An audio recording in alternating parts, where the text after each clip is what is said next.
Hey guys, welcome back to days vlog. आज के blog में हम लोग बात करने वाले हैं अ प्रॉमिस्ड लैंड। ये बुक लिखी गई है बराक ओबामा द्वारा। तो अमेरिका के बारे में बहुत ही ज़्यादा इस बुक में बात की गई है। ये बुक बेसिकली बात करता है कि उनके पर्सनल लाइफ के बारे में बात करता है। बहुत थोड़ा बात करेगा बट काफ़ी अच्छी बात करता है। और एक मेजर पार्ट इसका बात कर रहा है पॉलिटिकल सिनेरियो को लेके, ग्लोबल प्रॉब्लम्स क्या है और साथ ही साथ अमेरिका में क्या सिचुएशन है, इन सब के बारे में बात कर रहा है। इंडिया के भी बारे में इस बुक में जिक्र किया गया है, उसके बारे में भी हम लोग आज के वीडियो में बात करेंगे। आइए स्टार्ट करते हैं आज के बुक रिव्यू को। बुक की स्टार्टिंग में ही ओबामा जी क्लियर कर देते हैं कि देखो भाई, मैंने बुक लिखनी थी 500 पेजेस की, बट क्या हुआ कि बुक लिखना शुरू किया इन्होंने। बुक लिखनी बोलते हैं ना, कई लोग बुक लिखने जाते हैं तो आराम से बैठते हैं, चाय कॉफ़ी लेते हैं और कंप्यूटर के सामने बैठ के आराम से लिखना शुरू करते हैं। इन्होंने बुक लिखा, एक पेन और एक पैड ले लेते थे, जब भी मौका मिला इन्होंने बुक लिखना शुरू किया। तो वो लिखते लिखते कब वो बुक 750 पेजेस की बन गई इनको पता नहीं चला, बट हमें पता चला पढ़ते वक्त। 50 पेजेस के इसमें इंडेक्स और लगभग 700 पेजेस की ये बुक है। तो और ये पूरी बुक भी नहीं है, अभी सेकंड पार्ट भी आना बाकी है इस बुक का। तो मैं आज बात करूंगा कि यार ये बुक खरीदनी चाहिए आपको या पढ़नी चाहिए कि नहीं। ये बुक स्टार्ट होती है, ओबामा जी पहले क्लियर कर देते हैं कि मेरा जो फैमिली बैकग्राउंड है वो पॉलिटिकल बैकग्राउंड नहीं है। मेरे फैमिली में से कोई भी पॉलिटिकल किसी पार्टी से नहीं आता, ठीक है। और फिर वो स्टार्ट करते हैं अपनी मॉम के बारे में बताने कि मेरी माँ ने मेरे कैरेक्टर डेवलपमेंट में कितना हेल्प किया।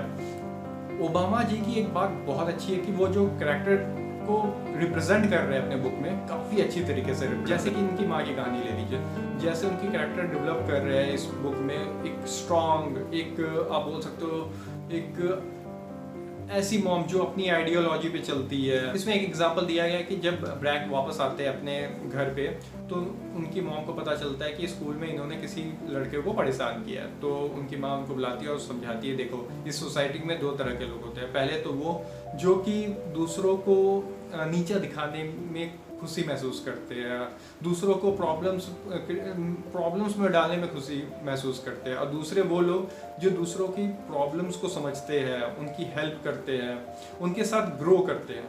तो ये तुम्हें डिसाइड करना है कि तुम्हें किस साइड जाना है। तो काफ़ी अच्छे अच्छे एग्जाम्पल्स दिए गए हैं इस बुक्स में।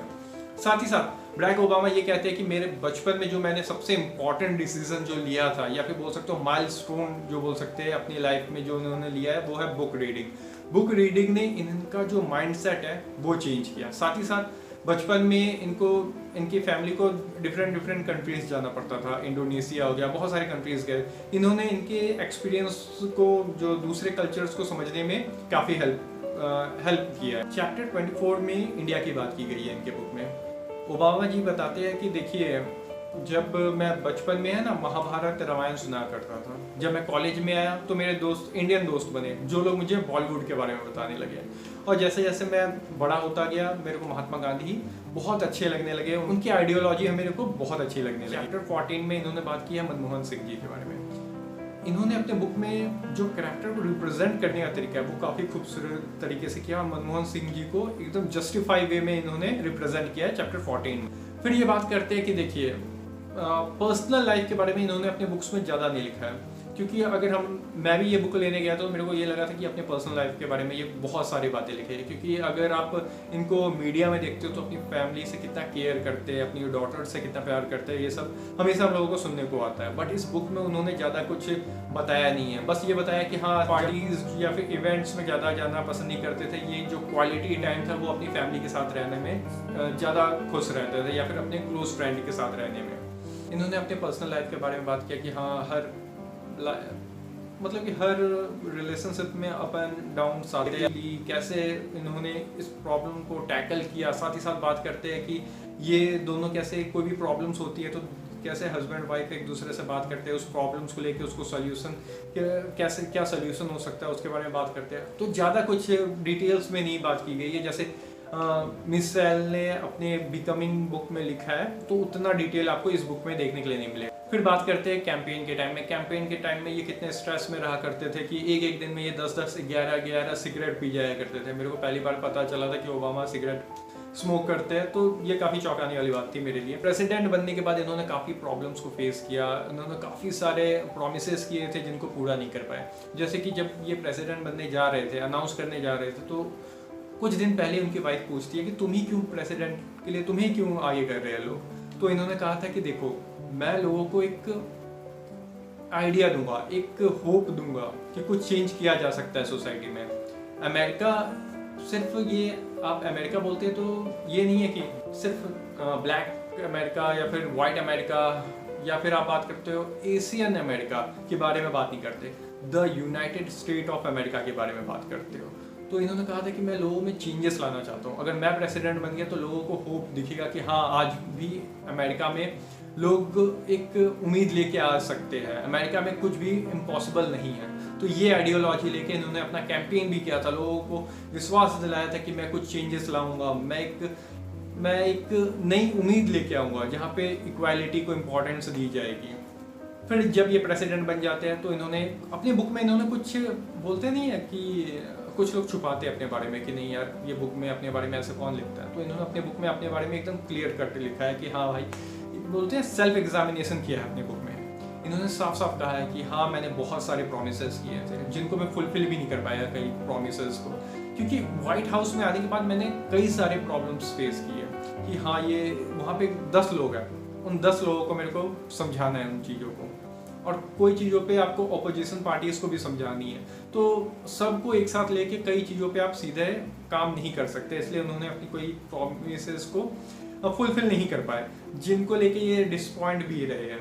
Obama 44th African American president थे। इन 2008 से लेकर 2016 तक ये 2 टर्म के प्रेसिडेंट थे। तो इसी बीच 2009 में जब ग्लोबल फाइनेंशियल क्राइसिस आया था, तो उसके बारे में जिक्र करते हुए लिखते हैं कि उस समय मेरे को बहुत सारे लेटर्स आया करते थे। उसी बीच किसी एक का लेटर इन्होंने पढ़ा था, वो एक माँ द्वारा भेजा गया था। उसमें ये लिखा गया था कि देखिए, जब मैं बचपन में थी तो मेरे मॉम डैड कहा करते थे कि देखिए कि अगर तुम मेहनत करोगे तो कुछ भी इम्पॉसिबल नहीं है। बट आज के सिनेरियो में मैं अपने बच्चों को ये बात नहीं कह सकती कि तुम मेहनत करो और तुम्हें सफलता मिल जाएगी।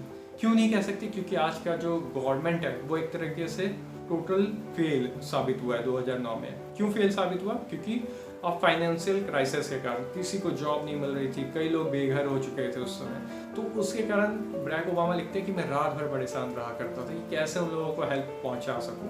तो इन सब चीज़ों के बारे में वो थोड़े थोड़े जगहों पे अपने बुक्स में बताते रह रहे हैं। इस बुक में एक सिचुएशन आती है जहाँ पे ओबामा को पता चलता है कि उनको नोबेल पीस प्राइज मिला है। तो उनका रिएक्शन इस बुक में काफ़ी इंटरेस्टिंग था कि भाई किस लिए, क्यों, किस लिए दिया जा रहा है। ये बुक की खास बात क्या है? ये बुक बहुत खूबसूरत तरीके से लिखी गई है। इसको कुछ बोलते हैं ना, बनावट तरीके से नहीं लिखा गया है, एकदम प्रॉपर सीधे वे में लिखा गया है, जैसे कि लगेगा कि ओबामा जी आपसे ही कुछ कहने की कोशिश कर रहे हैं। वो कैब इतनी टफ नहीं है। और इस बुक में खास बात यह है कि जब ओबामा किसी बात को आपको समझाने की कोशिश करते हैं, चाहे वो सेव टाइगर हो, ग्लोबल वार्मिंग हो, या फिर कोई भी बात हो, तो उसको वो समझाते हैं। ये नहीं करते कि अपनी आइडियोलॉजी को आपके ऊपर मतलब कि फोर्स दे रहे कि हाँ, मैंने जो कहा है वो सही ही है। वो एक तरीके से बात को समझाते हैं। आपको समझना है तो समझो, नहीं समझना तो कोई बात नहीं। आपकी आइडियोलॉजी आपके पास, मेरी आइडियोलॉजी मेरे पास, टाटा बाय बाय। तो इस तरीके से इन्होंने लिखा है। इस बुक की प्रॉब्लम क्या है? काफ़ी डिटेल में ये बुक बात करती है पॉलिटिकल टॉपिक्स को। देखिए, हम इंडियंस हैं, हम लोगों को अगर कोई पॉलिटिकल बात करते तो हम इमेजिन करते हैं कि हाँ, ये इस बंदे के बारे में बात कर रहा है, उस बंदे के बारे में बात कर रहा है। बट जब ओबामा अपनी पॉलिटिकल सिनेरियो को डिस्कस करते हैं तो हम लोगों को समझ नहीं आता भाई क्या इमेजिन करें, क्या हो क्या रहा है। क्योंकि हम लोगों को तो भाई ना समझ में आएगा, जो न्यूज़ में रहते हैं उन लोगों के बारे में तो हमें पता है। बट ओबामा ने इस बुक में कई जगह पे कुछ एक्ट्स के बारे में बात किया कि हाँ, जैसे कि अफोर्डेबल केयर एक्ट हो गया, तो इसको लाने के लिए क्या क्या इंपॉर्टेंट स्टेप्स लिए गए, कौन कौन लोगों ने इसमें इंपॉर्टेंट कंट्रीब्यूशन किया था, इसके बारे में बात करता है इस बुक में। तो जो लोगों के बारे में बात की जा रही है, जो हमने तो देखा था कि भाई पॉलिसी आके सब कुछ हो गया, बट ओबामा इसमें इन डेप्थ जाके बात को समझाने की कोशिश करते हैं कि भाई देखो, जो व्हाइट हाउस है उसके दरवाजे के पीछे भी बहुत कुछ होता है। तो उसको उन्होंने काफ़ी डिटेल में समझाया। डिटेल मतलब कि पूरा कहानी लिख डाला है, उसका अलग ही स्टोरी बन जाएगा अगर कोई पढ़ना बैठा तो। इस बुक में कहीं कहीं कुछ इंटरेस्टिंग बातें भी पढ़ने के लिए मिलेगी, जैसे कि इसमें बात करते हैं कि प्रेसिडेंट को अपने फूड का पैसा या जो भी ग्लोसरीज का पैसा होता है वो सब के सब उनके जेब से काटे जाते हैं, चाहे वो टॉयलेट पेपर ही क्यों ना हो, वो प्रेसिडेंट खुद पे करेगा। ठीक है, तो ये काफ़ी इंटरेस्टिंग था। आखिरी में इस बुक में बात की जाती है कि कैसे इन्होंने ओसामा को मारा। इसके दो तरीके थे, पहला एयर स्ट्राइक करके, दूसरा रेड करके। एयर स्ट्राइक में प्रॉब्लम्स क्या थी कि ये उनको इन्फॉर्मेशन मिली थी कि उस घर में कुछ महिलाएं हैं, कुछ बच्चे हैं, तो एयर स्ट्राइक में उनकी भी जानी जा सकती थी। दूसरा, अगर एयर स्ट्राइक करते तो किसी को नहीं पता चलता क्या उस एयर स्ट्राइक में ओसामा बिन लादेन मारा गया है कि नहीं। रेड करते, रेड करने में एक फ़ायदा ये था कि आप जाओगे वहाँ पे कोई भी निर्दोष लोगों को नहीं मारा जाएगा, ओसामा को पकड़ा जाएगा और उसको देखा जाएगा कि हाँ वही बंदा है, उसको मारा जाएगा। तो ये दूसरा तरीका, ये सब प्लानिंग तो हो गई, बट जो व्हाइट हाउस में जो सिचुएशन थी उसके बारे में भी बुक में काफ़ी डिटेल में बात किया गया है कि कैसे ओबामा ने टफ कॉल्स लिए। तो ये सब को ध्यान में रखते हुए क्या सिनेरियो था उस ऑफिस का, ये सब के बारे में बात की गई है। तो ये है पूरी बुक। अब मैं क्या समझता हूँ कि ये बुक आपको पढ़नी चाहिए कि नहीं। पहली तो बुक बहुत महंगी है, ठीक है, 750 पेजेस है, इसका डबल इसका अमाउंट है, ठीक है, और ये अभी हार्ड कवर्ड में बुक है। तो इंतजार करिए कि जब ये बुक 200-300 में बिकेगी तब पढ़ लेना। कोई उतना खास है नहीं कि आपको 1000 रुपये इसके लिए 1200 रुपये देने की ज़रूरत नहीं है इस बुक के लिए। और कुछ भी डिटेल में तो दे ही दिया कि इस बुक में क्या क्या बात की जा रही है, ठीक है। तो मैं पॉलिटिकल कुछ टॉपिक्स थे जो इसके कारण ये बुक इंडिया में फेमस थी, तो उन सब टॉपिक्स को मैंने इसमें कवर नहीं किया है। आई होप आपको आज का ब्लॉग अच्छा लगा होगा। अच्छा लगा तो लाइक शेयर सब्सक्राइब करना ना भूलिएगा। मिलते हैं अगले ब्लॉग में।